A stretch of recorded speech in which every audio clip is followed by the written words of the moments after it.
नमो नमः।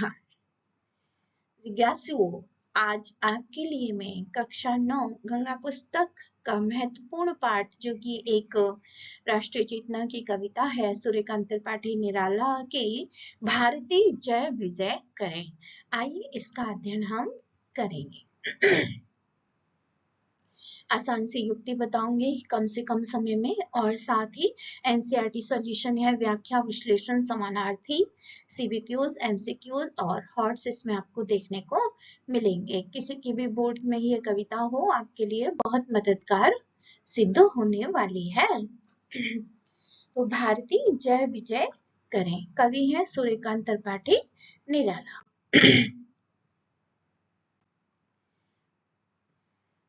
सांस्कृतिक चेतना, राष्ट्रीय चेतना हमारे देश के गौरव की प्रतीक है। भारती जय विजय करें। तो इसका एक काव्य परिचय। सबसे पहले कवि का, सूर्यकांत त्रिपाठी निराला के बारे में हम जानेंगे, ठीक है। फिर प्राकृतिक आभूषण जो इस कविता में दिए गए हैं, भारत का स्वरूप देवी का स्वरूप माना गया है, भौगोलिक विस्तार की चर्चा होगी, राष्ट्रीय एकता, पर्यावरण संरक्षण, आध्यात्मिक चेतना, कविता का मुख्य संदेश, और कविता का जो विषय है, कौन सा विषय है? देश प्रेम गौरव का, कृषि और संपन्नता का, प्राकृतिक सौंदर्य का। साहित्यिक शैली कैसी है निराला की? संस्कृत निष्ठ इस भाषा में जो प्रयुक्त हुई है भाषा, इसमें रूपक, अलंकार, मेटाफर भी है, प्रकृति का। दोस्तों, यदि हम इस कविता पर आधारित माइंड मैप की बात करें, तो इसमें माता भारती का स्वरूप उभार कर आता है, जिसमें कमल आसन पे विराजमान है, हाथ में वीणा, हिमाचल मुकुट, रत्नाकर है, और भारत माता की साड़ी गंगा के सदृश है।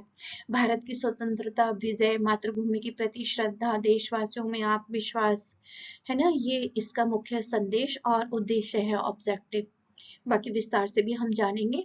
प्राकृतिक सौंदर्य का वर्णन इसमें किन बिंदुओं में किया जाएगा? गंगा यमुना का वर्णन, फल फूलों से भरे वन, मलय पवन, मलय कहते हैं शीतल हवा। सांस्कृतिक वैभव क्या उभर के आता है? वेद पुराणों की भूमि है, विश्व गुरु है यह धरती, और ज्ञान का प्रकाश यहाँ से निकलता है। कविता का उद्देश्य देखिए। राष्ट्रीय चेतना की भावना, छात्रों में देश प्रेम और मातृभूमि के प्रति सम्मान जागृत करना। नंबर 2, प्रकृति और संस्कृति का बंधन, भारत की भौगोलिक सुंदरता, नदियां, पर्वत, सागर और कृषि परंपरा का चित्रण समझना। मानवीकरण का बोध, भारत भूमि को एक देवी या चेतन सत्ता के रूप में देखने की कवि की दृष्टि को समझना। कवि परिचय है सूर्यकांत त्रिपाठी निराला। सन 1899 में इनका जन्म हुआ, ठीक है, बंगाल की महिषादल में हुआ। वे मूलतः गढ़ाकोला, उन्नाव, उत्तर प्रदेश के निवासी थे। निराला की औपचारिक शिक्षा 9वीं तक महिषादल में ही हुई। उन्होंने स्वाध्याय से संस्कृत, बांग्ला और अंग्रेजी का ज्ञान अर्जित किया। उनकी जो प्रमुख रचनाएं हैं, अनामिका, परिमल, गीतिका, कुकुरमुत्ता और नए पत्ते। साथ ही उन्होंने कहानी, आलोचना और निबंध लेखन पर भी हाथ चलाया। इनकी ख्याति अविस्मरणीय है। निराला रचनावली के 8 खंडों में उनका संपूर्ण साहित्य प्रकाशित है। दार्शनिकता, विद्रोह, क्रांति, प्रेम की तरलता और प्रकृति का विराट तथा उदात्त चित्र उनकी रचनाओं में उपस्थित है। छायावादी रचनाकारों में उन्होंने सबसे पहले मुक्त छंद का प्रयोग किया है। उनके बारे में महादेवी वर्मा ने भी काफी लिखा है, वे उनके मित्र भी थे। उपेक्षितों और पीड़ितों के प्रति उनकी कविताओं में गहरी सहानुभूति मिलती है। निराला का निधन 1961 में हुआ।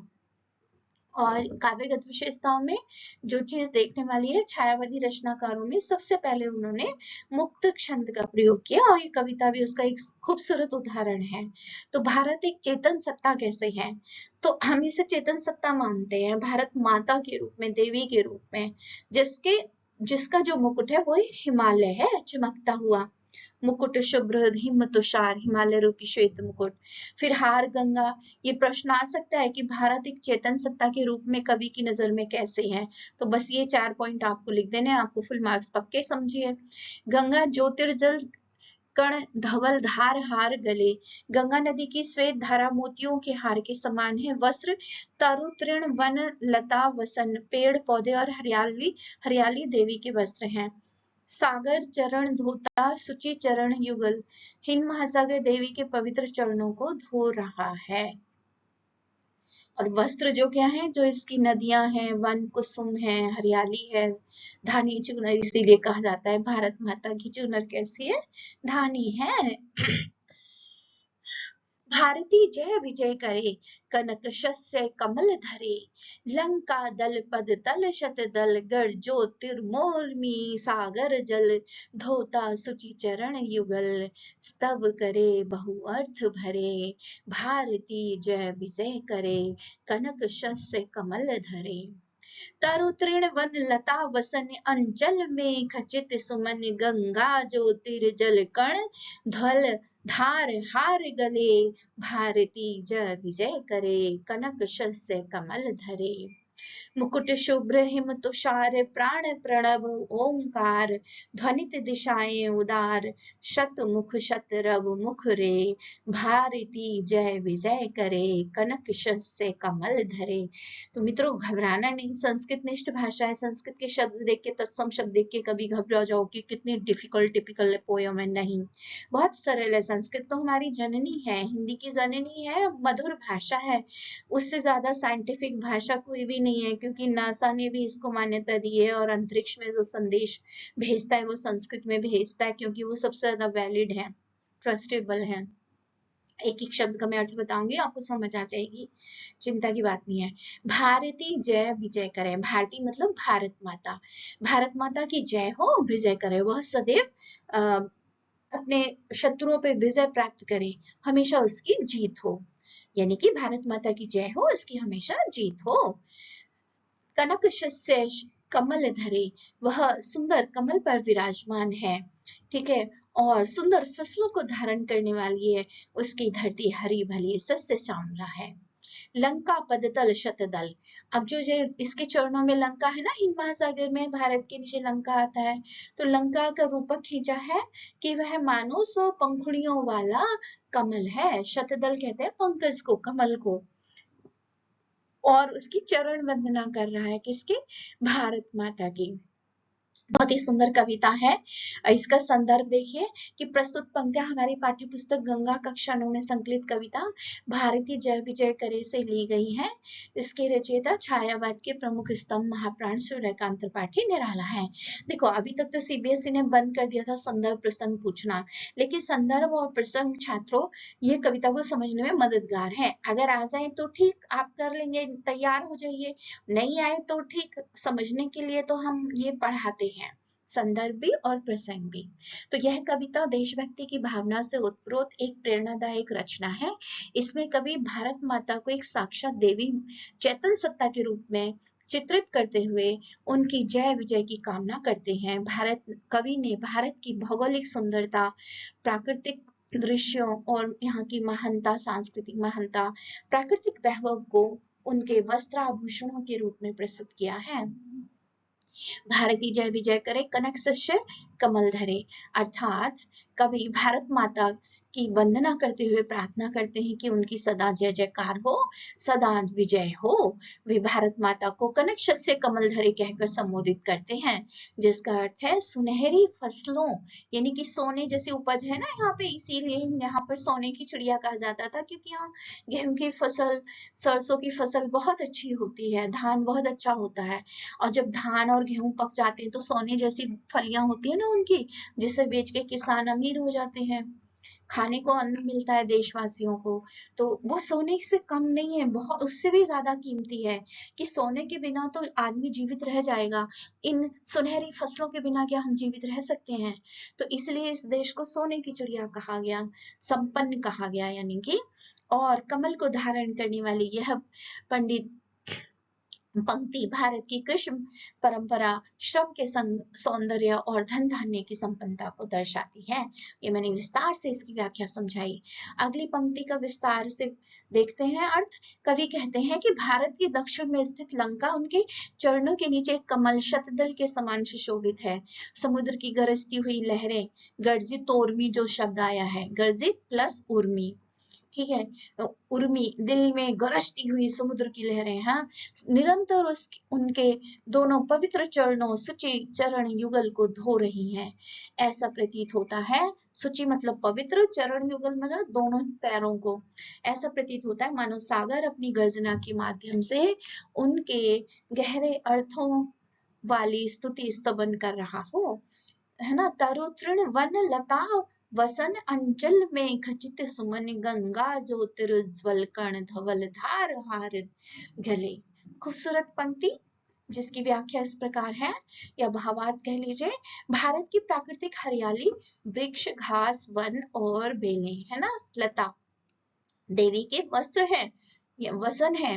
प्रश्न आ सकता है पेपर में कि भारत माता के वसन क्या है, कपड़े क्या हैं, वस्त्र क्या है, यानी कि तो तरु तृण वन लता, तरु मतलब पेड़ पौधे, तृण मतलब घास, जंगल वन, है ना, लता बेलें, ये उनके वस्त्र हैं। उनके आंचल में खिले हुए फूल सुमन सितारों की तरह जड़े हुए हैं। गंगा की उज्जवल और प्रकाशमान जलधारा उनके गले में सफेद हार की तरह सुशोभित है। मुकुट शुभ्र हिम तुषार प्राण प्रणव ओंकार ध्वनित दिशाएं उद्धार सतरव मुखरे। तो हिमालय की सफेद बर्फ हिम तुषार यानी कि भारत माता के सिर पर चमकते हुए मुकुट के समान है।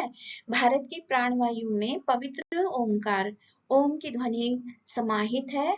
यहाँ की उदार भावनाएं दसों दिशाओं में गूंज रही हैं और भारत का यश शत्रुओं के मुख से भी सैकड़ों स्वरों शतरव से मुखरित हो रहा है, मतलब सैकड़ों मुखों से इसका यशोगान हो रहा है। दुनिया में सभी इसका यशोगान कर रहे हैं। अभी देखिए ना भारत में तत्कालीन परिस्थिति देखिए, है ना, करंट अफेयर्स में जाएं तो मिडिल ईस्ट और अमेरिका, रूस, यूक्रेन सब युद्धों में व्यस्त हैं, तबाही मचा रहे हैं, एक दूसरे को मार डालने के लिए, तेल के कुओं पे कंट्रोल करने के लिए। तो भारी तबाही हो रही है, जनमानस की जान माल की हानि हो रही है। ऐसे में महात्मा बुद्ध जैसे शांति परक विचार कोई देश दे सकता है शांति अहिंसा का, तो वो हमारा देश भारत ही है। ठीक है, भारत जय विजय करे, यानी कि मुख्य लाइन है ये। 3 पैराग्राफ इनका और एक बार स्पष्ट कर दूं ताकि ये परीक्षा की दृष्टि से आपकी तैयारी हो जाए। तो भारत जय विजय करे, कनक शस्य कमल धरे, यानी कि भारत माता सदा विजयी हो, यह भूमि सुनहरी फसलों और कमलों से सुशोभित है। लंका पदतल शतदल धोता सुचि चरण युगल, इसका अर्थ है दक्षिण में लंका चरणों में खिले कमल के समान है और गरजता हुआ समुद्र उनके पवित्र चरणों को धोकर वंदना कर रहा है। प्राण प्रणव ओंकार शतमुख शतरव मुखरे, भारत की दिशाओं में ओमकार, ओम की ध्वनि गुंजित है, जो ज्ञान चेतना का प्रतीक है। यह अनेक प्रकार के स्वरों और विचारों से समृद्ध है। अब देखिए इसका काव्य शिल्प, काव्य सौंदर्य क्या है, या कह लीजिए भाषा शैली क्या है। तो कविता की भाषा संस्कृत निष्ठ यानी कि तत्सम प्रधान और सामासिक है। इसमें समास वाले शब्द भी आए हैं, बताऊंगी मैं, उपसर्ग वाले शब्द भी आए हैं, प्रत्यय वाले भी। तो अनुप्रास शत्रुमुख शतरव में श वर्ण की आवृत्ति से अनुप्रास अलंकार है। रूपक है हिमालय को मुकुट और गंगा को हार मानकर प्रकृति का भव्य रूपक बांधा गया है। मानवीकरण, कवि ने भारत की भौगोलिक संरचना का अत्यंत सुंदर मानवीकरण किया है, जहाँ पहाड़, नदियां और समुद्र देवी के अंगों और आभूषणों के रूप में वर्णित है। यह एक ओजस्वी और भक्तिपूर्ण गीत है जो राष्ट्रीयता की भावना जागृत करता है, यानी कि देशभक्ति का गीत है। कविता का मूल भाव, सेंट्रलाइजेशन ऑफ द पोएम, यानी कि सेंट्रल आइडिया क्या है, इसी को हम प्रयोजन भी कह सकते हैं। यह कविता राष्ट्रभक्ति और मातृभूमि, अच्छा जब भी मूल भाव का प्रश्न आए कवि और कविता का नाम अवश्य जोड़िएगा, मैं यहाँ नहीं जोड़ पाई हूँ, भी जोड़ दूंगी कि सूर्यकांत त्रिपाठी निराला द्वारा लिखित भारती जय विजय करे, सिंगल इन्वर्टेड कॉमा में इसे क्लोज करेंगे, यानी कि गहरे उद्धरण चिन्ह में कविता का नाम लिखेंगे जब भी वाक्य में लिखेंगे। तो यह कविता राष्ट्रभक्ति और मातृभूमि के प्रति अटूट प्रेम की अभिव्यक्ति है। कवि भारती भारत माता का गुणगान करते हुए उसकी विजय और समृद्धि की कामना करते हैं। वे भारत की सांस्कृतिक महानता, शक्ति और गौरव को उजागर करते हैं। कवि यह संदेश देते हैं कि देश तभी महान बनता है जब उसके नागरिक एकजुट होकर राष्ट्र के उत्थान के लिए कार्य करें। संक्षेप में, शॉर्ट में बताऊं तो यह कविता देशभक्ति, एकता, त्याग और राष्ट्र गौरव की प्रेरणा देती है। बच्चों, यदि आप ये छोटा सा पैराग्राफ लर्न कर लेते हैं और इसके शब्दार्थ देख लेते हैं तो देखिए 90% आपकी कविता की तैयारी हो जाती है। ये आपकी युक्ति है, ट्रिक है आज की। गांठ बांध लीजिए कि किसी भी पाठ के शब्दार्थ और उसका मूल भाव आप कंठस्थ कर लीजिए। आप 90% उत्तर में वह फिट कर सकते हैं, एडजस्ट कर सकते हैं। अब देखिए इस पाठ के बहुविकल्पी प्रश्न, एमसीक्यूज, मेरे उत्तर मेरे तर्क। आजकल की एनसीईआरटी ने अच्छा लॉजिक दिया है कि तर्क भी बताओ, जो आप उत्तर चुन रहे हैं उसका तर्क क्या है। तो भारती जय विजय करे कविता में विशेष रूप से सही उत्तर ग। भारत के ज्ञान प्रकृति संपन्नता की प्रशंसा की गई है। तर्क, लॉजिक क्या है, कविता में ओंकार के माध्यम से ज्ञान, गंगा और हिमालय के माध्यम से प्रकृति और कनक शस्य के माध्यम से आर्थिक संपन्नता का गुणगान किया गया है। कनक शस्य कमल धरे पंक्ति का भावार्थ है कि भारत की धन धान्य संपन्नता। तर्क क्या है, कनक का अर्थ है सोना और शस्य का अर्थ है उपज या फसल है। यह भारत की कृषि परंपरा और श्रम के सौंदर्य को दर्शाता है। समस्त विश्व में भारत के महत्व का उद्घोष करने वाली पंक्तियां हैं। सही उत्तर है घ। ध्वनि दिशाएं, उदार, शत्रभ, मुखरे। तर्क, ये पंक्तियां भारत के विचारों और संस्कृति के वैश्विक गुंज और व्यापकता का प्रतीक है। कविता की भाषा और शैली, चौथा प्रश्न, किस विशेषता से संपन्न है। तो सही उत्तर है संस्कृतनिष्ठ और सामासिक। तर्क क्या है कि पूरी कविता में कनक शस्य कमल धरे गुंजित ज्योतिर्मय जैसे तत्सम शब्दों और सामासिक पदों का बहुलता से प्रयोग हुआ है। भारत के वस्त्रों में तरु तृण वन लता और गले में गंगा धारा को चित्रित कर कवि किस प्रकार की चेतना का संदेश देते हैं। तो सही उत्तर है राष्ट्रीयता और देश प्रेम। तर्क क्या है, कवि भारत को एक चेतन सत्ता, दैवी के रूप में देखते हैं जिसके लिए प्रकृति का हर अंग उसके गौरव का हिस्सा है। आपने चित्र में देखा कितना सुंदर भारत लग रहा है। और ये देखिए हमारी भारत माता जैसे गंगा मैया हो, कितनी पावन है ना भारत भूमि, गंगा मैया।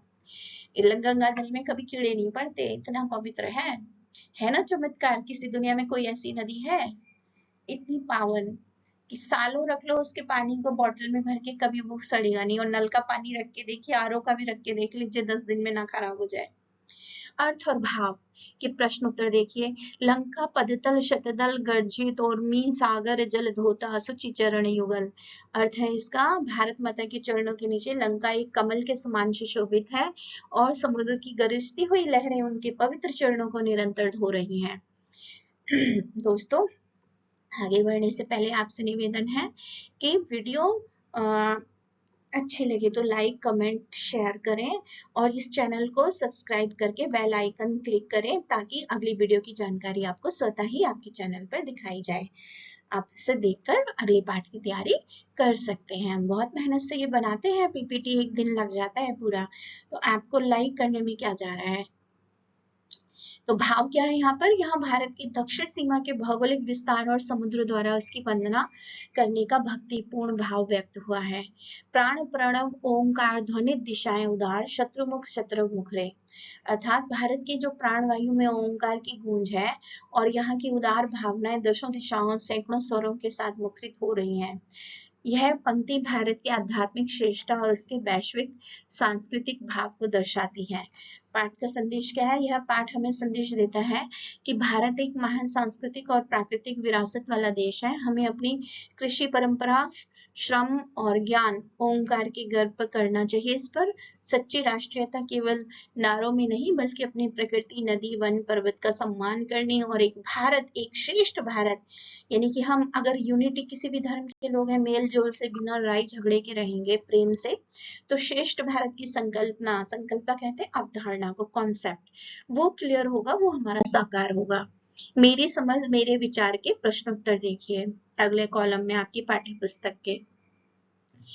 ये सुझाव है, आप अपने आप भी बना सकते हैं, मैं तो जस्ट एक सुझाव आपको दे रही हूँ। और हमें कितने उत्तर लिखने चाहिए कॉपी में? देखिए, जो जो प्रश्नोत्तर हम तर्क वाले हैं, एमसीक्यूज हैं, वो बुक में ही करें। और ये वाले प्रश्न मेरी समझ मेरे विचार ये हम नोटबुक में लिखवा सकते हैं। और कोई 2 हॉट योग्यता आधारित प्रश्न यानी कि टोटल 6-7 प्रश्न हमें नोटबुक में कराने चाहिए। बाकी हम चर्चा कर सकते हैं पुस्तक के साथ में जब पाठ हम पढ़ाते हैं। तो कविता में कवि किस भावना की अभिव्यक्ति मिलती है कवि की? तो कविता में कवि की प्रगाढ़ देशभक्ति और राष्ट्रीय गौरव की भावना व्यक्त हुई है। ये भारत को केवल भूमि का टुकड़ा नहीं बल्कि एक पूजनीय देवी मानते हैं। क्या आप मानते हैं कि प्रकृति का संरक्षण करना भी देश प्रेम का काम है? क्यों? हाँ, प्रकृति का संरक्षण करना ही वास्तविक देश प्रेम है। कविता में कवि ने नदियों, वनों और पहाड़ों को भारत माता के वस्त्राभूषण बताया है। यदि हम अपने पर्यावरण को दूषित करते हैं तो हम अपनी भारत माता की छवि को ही हानि पहुंचाते हैं। कनक शस्य कमलाधरे पंक्ति भारत भूमि की किन किन विशेषताओं की ओर संकेत कर रही है? यह पंक्ति भारत माता की उर्वर भूमि, सुनहरी फसलों यानी कि उपज और कृषि प्रधान संस्कृति की ओर संकेत करती है। कमलधरे शब्द इसकी सुंदरता और पवित्रता का प्रतीक है। मुकुट शुभ्र हिम तुषार पंक्ति में हिमालय को भारत का मुकुट बताया गया है। क्यों? तो हिमालय भारत के उत्तर में स्थित सबसे ऊंचा शिखर है। इसकी बर्फ से ढकी चोटियां चांदी के मुकुट की तरह चमकती हैं, जो देश की मर्यादा और रक्षा का प्रतीक है। पेज नंबर 170 पर कविता का सौंदर्य खंड देखिए। इसमें जो है प्रकृति का मानवीकरण किन पंक्तियों से हुआ है ना? अब मानवीकरण अलंकार है ना, तरु तृण वन लता वसन अंचल में खचित सुमन, या फिर गंगा ज्योतिष ज्वल कण ध्वल धार हार गले। मानवीकरण, यहाँ प्रकृति के अंगों को वस्त्र और आभूषण मानकर मानवीकरण किया गया है।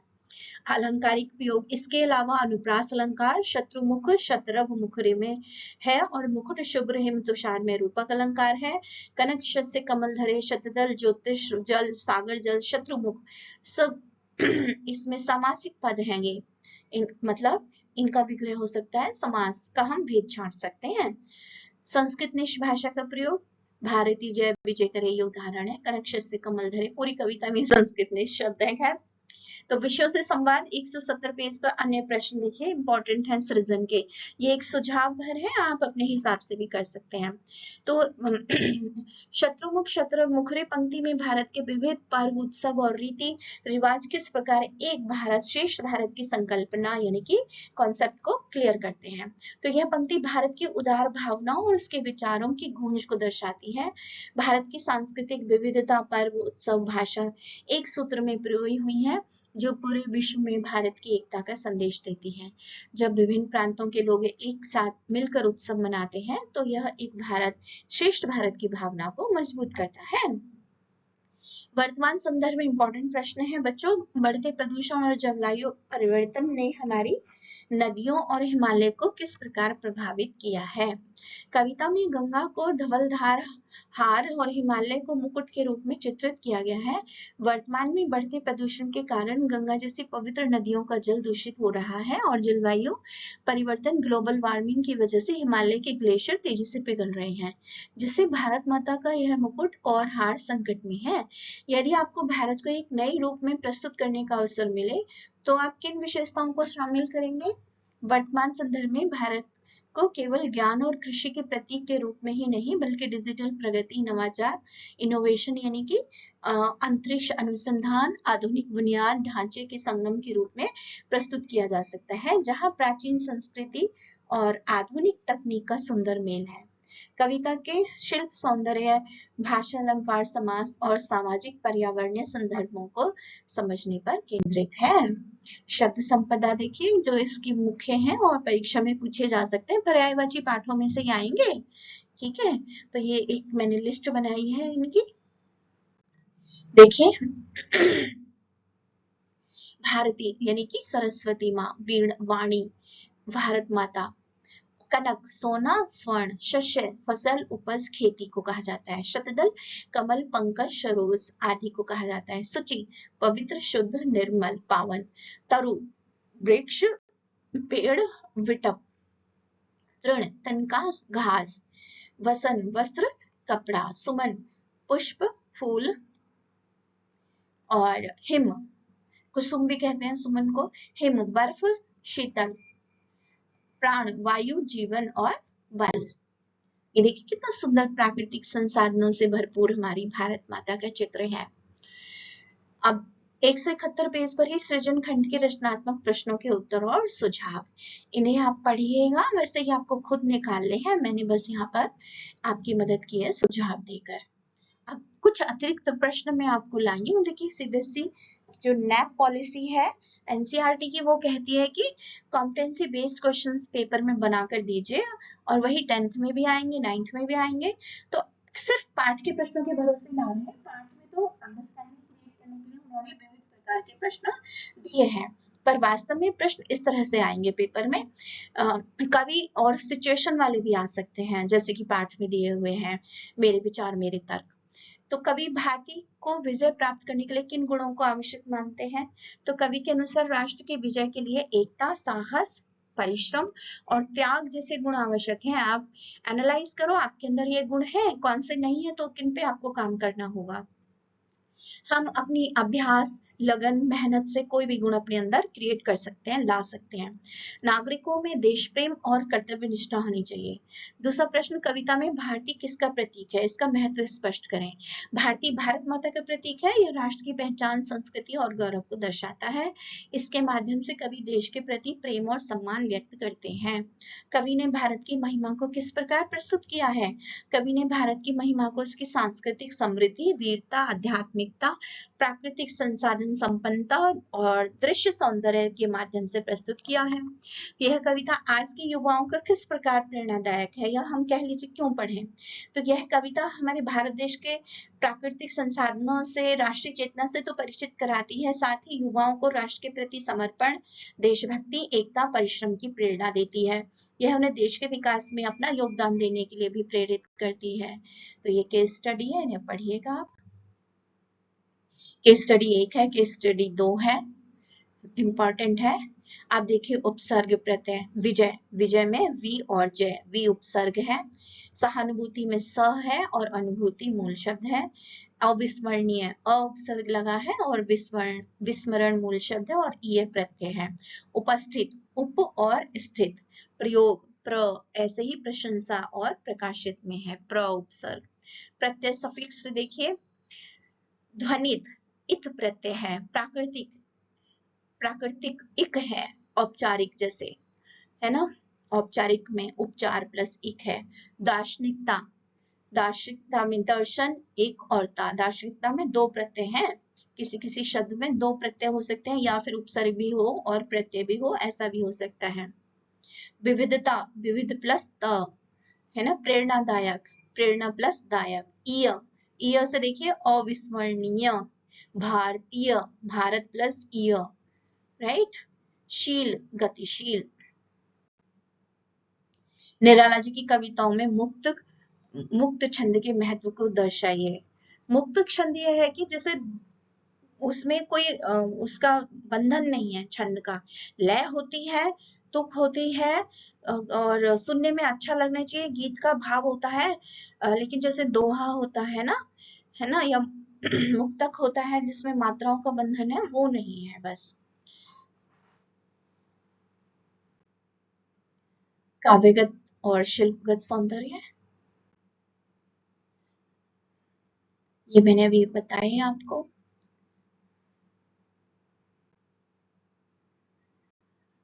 ये और सजेस्टेड प्रश्न है आपके लिए।